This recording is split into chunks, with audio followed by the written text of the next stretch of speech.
പ്രശാന്ത് പത്മനാഭൻ, തെരഞ്ഞെടുപ്പ് കമ്മീഷൻ ഒരു നടപടി എടുക്കേണ്ടത് അല്ലെങ്കിൽ ഒരു പരാതി ലഭിച്ചാലും ഇല്ലെങ്കിലും ആ പ്രസംഗം തെരഞ്ഞെടുപ്പ് കമ്മീഷന് മുന്നിലേക്ക് എത്തുന്നുണ്ടല്ലോ, അത് പരിശോധിക്കേണ്ട സമയം ഇതിനകം കടന്നു കഴിഞ്ഞില്ലേ? തെരഞ്ഞെടുപ്പ് കമ്മീഷൻ നടപടിയെടുക്കണമെന്നുള്ള കാര്യത്തിൽ ഒരു സംശയവുമില്ല.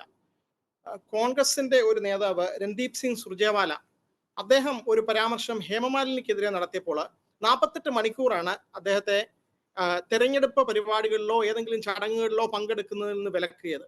എന്തെങ്കിലും പബ്ലിക് സ്റ്റേറ്റ്മെന്റ് നടത്തുന്നതിൽ നിന്നും ഇലക്ഷൻ സ്പീച്ചസ് നടത്തുന്നതിനും എല്ലാം വിലക്കിയിരുന്നു. അതിനേക്കാൾ എത്രയോ വലിയ ഒരു ഹേറ്റാണ്, ഒരു കമ്മ്യൂണിറ്റിയെ പറ്റി പറയുകയാണ്. പ്രധാനമന്ത്രിയുടെ സ്പീച്ചിൽ നമ്മൾ കണ്ടത് എന്തൊക്കെയാണ്? അദ്ദേഹം പറഞ്ഞത് വളരെ കൃത്യമായിട്ട് ഒരു കമ്മ്യൂണൽ ടോണുള്ള ഒരു സംസാരം.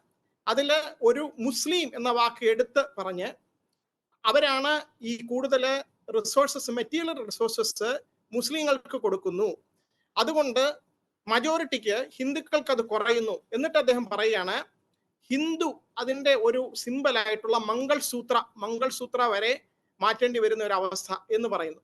അപ്പൊ ഇതിനേക്കാൾ വളരെ കൃത്യമായിട്ട് ഡയറക്റ്റ് ആയിട്ട് ഒരു കമ്മ്യൂണിറ്റിയുടെ പേരെടുത്ത് പറഞ്ഞ് അത് സ്പർദ്ധ വരുത്തുന്ന രീതിയിൽ, ഹേറ്റഡ് വരുത്തുന്ന രീതിയിൽ ഇന്ത്യയുടെ പ്രധാനമന്ത്രിയാണ് സംസാരിക്കുന്നത്. ഇനി ഈ പറയുന്ന ഇത് ജനപ്രാതിനിധ്യ നിയമത്തിലെ സെക്ഷൻ 123(3)(a) അതിനെല്ലാം എതിരാണ്. ഇത് വളരെ കൃത്യമായിട്ട് പറഞ്ഞിരിക്കുന്ന ഏതെങ്കിലും ഒരു മതത്തിന്റെയോ കാസ്റ്റിന്റെയോ റേസിന്റെയോ ഒന്നും പേരില് സ്പർദ്ധ വളർത്തുന്ന സംസാരം പാടില്ല എന്നുള്ളതാണ്. അതൊരു കറപ്റ്റ് പ്രാക്ടീസ് ആണ്. അതിനകത്ത് ഒരു ഒഫൻസ് ഉണ്ട്. ഇതെല്ലാം കണ്ടിട്ടും ഇലക്ഷൻ കമ്മീഷൻ ഇന്ന് കോൺഗ്രസ് പരാതി കൊടുത്തു. താങ്കൾ നേരത്തെ ചോദിച്ചിരുന്നു കൊടുത്തിട്ടുണ്ടോ എന്ന്. അഭിഷേക് സിംഗ്വി പ്രസ് കോൺഫറൻസ് നടത്തിയിരുന്നു. കോൺഗ്രസ് ഇലക്ഷൻ കമ്മീഷന് പരാതി കൊടുത്തിട്ടുണ്ട്. അതിന്റെ പുറത്തൊരു നടപടി എടുക്കേണ്ടതുണ്ട് ഇലക്ഷൻ കമ്മീഷൻ. നമ്മൾ അതിലേക്ക് വരുന്നതിന് മുമ്പ് മനസ്സിലാക്കേണ്ടത് ഈ പ്രധാനമന്ത്രി എന്ത് രീതിയിലുള്ള ഇന്ത്യയാണ് ഉദ്ദേശിക്കുന്നത്. അദ്ദേഹം സബ്കാ സാത്ത് സബ്കാ വികാസ് സബ്കാ വിശ്വാസ് എന്ന് പറയുന്ന ഒരു മോട്ടോ മുന്നോട്ട് വെച്ചിട്ട് ഇതാണോ സബ്കാ വിശ്വാസ്? ഇവിടെ ഒരു കമ്മ്യൂണിറ്റിയെ പേരെടുത്ത് പറഞ്ഞ് ഇവർക്ക് മെറ്റീരിയൽ റിസോഴ്സസ് കൊടുക്കുന്നു, കോൺഗ്രസ് കൊടുക്കുന്നു, ഇതാണോ നിങ്ങളുടെ സബ്കാ വിശ്വാസ്? ഇന്ന് അദ്ദേഹം മാറ്റി പറയാൻ തയ്യാറായി, തെറ്റ് മനസ്സിലാക്കിയെന്ന് വേണം നമ്മൾ മനസ്സിലാക്കേണ്ടത്. കാരണം ഇന്ന് ഒരു റാലിയിൽ BJP ഗവൺമെന്റ് കൊണ്ടുവന്ന വെൽഫെയർ മെഷേഴ്സിനെ പറ്റി പ്രധാനമന്ത്രി എടുത്തെടുത്ത് പറഞ്ഞു. അങ്ങനെയാണെങ്കിൽ എല്ലാവരുടെയും വിശ്വാസം വേണം.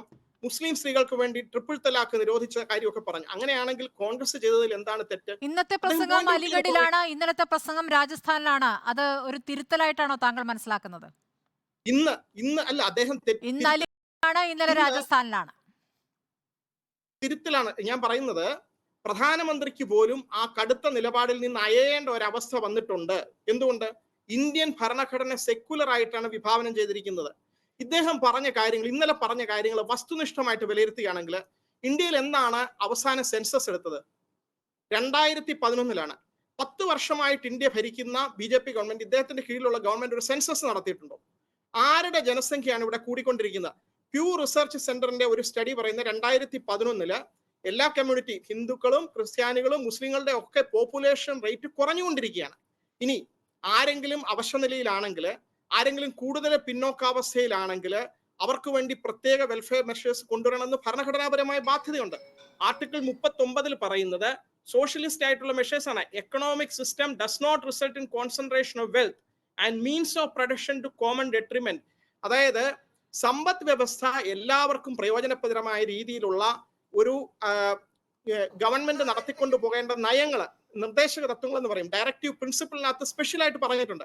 ആ ഒരു കാര്യം മൻമോഹൻ സിംഗ് പറയുന്നത് ഒരു കമ്മ്യൂണിറ്റി ബാക്ക്വേർഡ് ആണ് എന്ന് പറയുന്നതും, ഒരു കമ്മ്യൂണിറ്റിയെ പേരെടുത്ത് പറഞ്ഞിട്ട് അവർക്ക് വേണ്ടിയിട്ട് നിങ്ങളുടെ മെറ്റീരിയൽ റിസോഴ്സസ് നിങ്ങളുടെ അടുത്ത് നിന്ന് കവർന്നെടുക്കുന്നു എന്ന് ഇന്ത്യൻ പ്രധാനമന്ത്രി പറയുന്നതും തമ്മിൽ വളരെ ഫണ്ടമെന്റൽ ആയിട്ടുള്ള ഒരു ഡിഫറൻസ് ഉണ്ട്. ആ ഡിഫറൻസ് മനസ്സിലാക്കണമെങ്കിൽ നമ്മൾ 1931 കറാച്ചി റെസൊല്യൂഷൻ, കോൺഗ്രസ് പാർട്ടിയുടെ കറാച്ചി റെസൊല്യൂഷനിൽ പറഞ്ഞത് പാകിസ്ഥാൻ ഏത് രീതിയിൽ വേറൊരു രാഷ്ട്രം മുസ്ലിങ്ങൾക്ക് വേണ്ടി കൊടുക്കുകയാണെങ്കിൽ അവിടെ മുസ്ലിങ്ങൾക്ക് ഏത് രീതിയിലുള്ള പ്രത്യേക അവകാശങ്ങൾ ഉണ്ടെങ്കിലും ഇന്ത്യ എന്ന രാജ്യത്ത് എല്ലാ മതവിഭാഗങ്ങളിലും പെട്ടവർക്ക്, എല്ലാ വിഭാഗങ്ങളിലും പെട്ടവർക്ക് തുല്യ അവകാശം ഉണ്ടായിരിക്കും. ഇവിടെ ആരെയും മതത്തിന്റെയോ ജാതിയുടെയോ പേരിൽ വ്യത്യാസം ഉണ്ടാകില്ല എന്നാണ് കറാച്ചി റെസൊല്യൂഷൻ പറയുന്നത്. അതാണ് കോൺഗ്രസ് ഫോളോ ചെയ്തുകൊണ്ടിരുന്ന നയം. ഇപ്പോൾ RSSന്റെ വെബ്സൈറ്റ് എടുത്ത് നോക്കുക.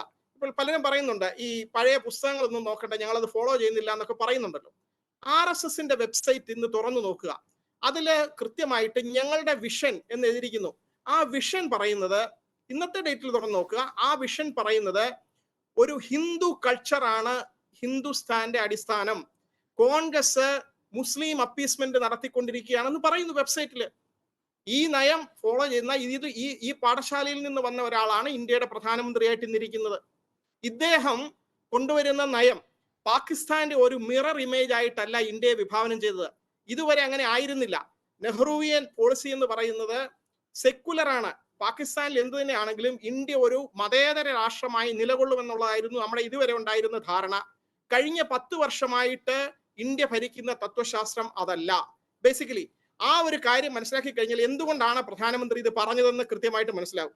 ഇതിനെപ്പറ്റി പാകിസ്ഥാനിലെ തന്നെ ആളുകൾ പറയുന്നത്, നിങ്ങൾ ഞങ്ങളെപ്പോലെ ആയി. ഒരു കവി അവിടെ ഒരു കവിത, ഇത് പാകിസ്ഥാനിലെ ഒരു കവി തന്നെ അവരെ പറഞ്ഞിരിക്കുന്നത്, തും ബിൽക്കുൽ ഹമാരെ ഏസാ നികല എന്ന് പറഞ്ഞ്, ഫഹിമിദ റിയാസ് എന്ന് പറയുന്ന ഒരു കവയിത്രി, തും ബിൽക്കുൽ ഹം ജൈസെ നികലെ അബ് തക് കഹാൻ ചുബേ ഥേ ഭായ്, നിങ്ങളിപ്പോ ഞങ്ങളെപ്പോലെ തന്നെ ആയല്ലോ, നമ്മൾ തമ്മിൽ എന്താണ് വ്യത്യാസം?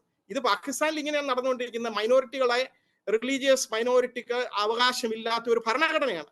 ഭരണഘടനാപരമായിട്ട് ഒരു മതരാഷ്ട്രമാണ്. ഇന്ത്യ അങ്ങനെ ആയിരുന്നില്ല. ഇന്ത്യ അങ്ങനെയല്ല വിഭാവനം ചെയ്തത്. ഇവിടെ ലോകത്തെ ഏറ്റവും കൂടുതൽ മുസ്ലിങ്ങളുള്ള 3ാമത്തെ രാജ്യമാണ് ഇന്ത്യ. എല്ലാ കമ്മ്യൂണിറ്റികളെയും മുന്നോട്ട് കൊണ്ടുപോകാതെ, എല്ലാവർക്കും തുല്യമായ അവകാശങ്ങൾ കൊടുക്കാതെ, എല്ലാവരെയും എഡ്യൂക്കേറ്റ് ചെയ്യാതെ, എല്ലാവരും സാമൂഹ്യമായിട്ട് മുൻപന്തിയിൽ വരാതെ ഇന്ത്യക്ക് ഒരു പ്രോഗ്രസ് ഉണ്ടാവില്ല.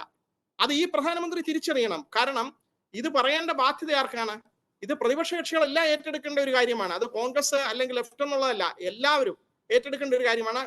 ആ പാർട്ടിക്കകത്ത് തന്നെ തിരുത്തലുകൾ വരണം. അത്ഭുതം തോന്നിയത്, ഇപ്പോൾ കേരളത്തിൽ നിന്ന് വന്ന BJP പ്രതിനിധി ആ ഒരു തെറ്റ് തിരുത്താൻ പോലും, അല്ലെങ്കിൽ ഇത് തെറ്റാണെന്ന് പറയാനുള്ള ഒരു ഇതുപോലും പ്രധാനമന്ത്രിയുടെ ഇന്നത്തെ സ്പീച്ച് കേട്ടിട്ടുണ്ടെങ്കിൽ അദ്ദേഹത്തിന് മനസ്സിലാകേണ്ടതാണ്. ഈ ഒരു നയം എടുത്തുകൊണ്ട് ഇന്ത്യക്ക് മുന്നോട്ട് കൊണ്ടുപോകാൻ കഴിയില്ല. എല്ലാവരെയും ഒരുമിച്ച് നിർത്തിക്കൊണ്ട് മാത്രമേ ഇന്ത്യ മഹാരാജ്യത്തെ മുന്നോട്ട് കൊണ്ടുപോകാൻ കഴിയൂ എന്ന തിരിച്ചറിവ് അത് BJPക്ക് ഉണ്ടാകേണ്ടതുണ്ട്. കാരണം ഇനിയും ഭരണത്തിൽ വരികയാണെങ്കിൽ ഏത് രീതിയിലായിരിക്കും പോകുന്നത് എന്നുള്ള ഒരു വലിയ പേടിയാണ് കിടക്കുന്നത്. ഇലക്ഷൻ കമ്മീഷന് മാത്രം ഇതിലൊരു നടപടി എടുത്തത് കൊണ്ടൊന്നും ഈ പ്രശ്നം വളരെ രൂഢമൂലമാണ്. ഇത് ഇപ്പോൾ ഇന്ത്യയുടെ മനസ്സിലേക്ക് ആഴ്ന്നിറങ്ങിയിരിക്കുകയാണ് ഹിന്ദുത്വ പൊളിറ്റിക്സ്. അതിനെതിരെ ശക്തമായിട്ട് നിലകൊള്ളണം. അതിൽ ഹേറ്റഡ് പറഞ്ഞുകൊണ്ടല്ല, എല്ലാവരെയും ഒരുമിച്ച് നിർത്തിക്കൊണ്ട് അങ്ങനെ ഒരു പൊളിറ്റിക്കൽ ഐഡിയോളജിയാണ് വേണ്ടത്. അതിൽ പ്രതിപക്ഷ കക്ഷികൾക്കാണ് ഏറ്റവും വലിയ പങ്ക്. അതിൽ നിന്ന് ഭരണത്തിലിരിക്കുന്നവർ കൂടി അത് തിരിച്ചറിയേണ്ടതുണ്ട്. അതുകൊണ്ടാണ് നേരത്തെ SY ഖുറേഷിയെ പോലുള്ള ആളുകളൊക്കെ പോയി RSS ചീഫിനെ പോയി കണ്ടിരുന്നു. അവർ പറഞ്ഞ് ഞങ്ങൾക്ക് കുറച്ച് അപ്രിഹെൻഷൻസ് ഉണ്ട്.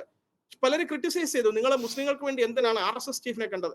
അദ്ദേഹം പറഞ്ഞത്, ഈ രാജ്യത്ത് ജീവിക്കുന്ന 10 വർഷം ഇവർ ഭരിച്ചു.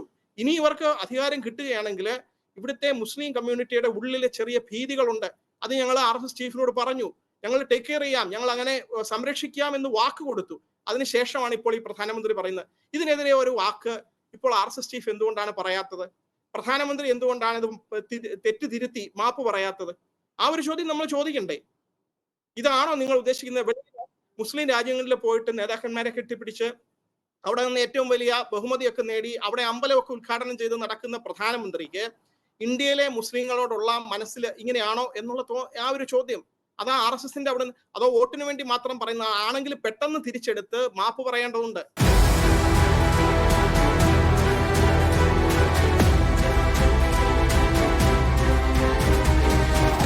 ഡിബേറ്റ് വിത്ത് സ്മൃതി പരുത്തിക്കാട്.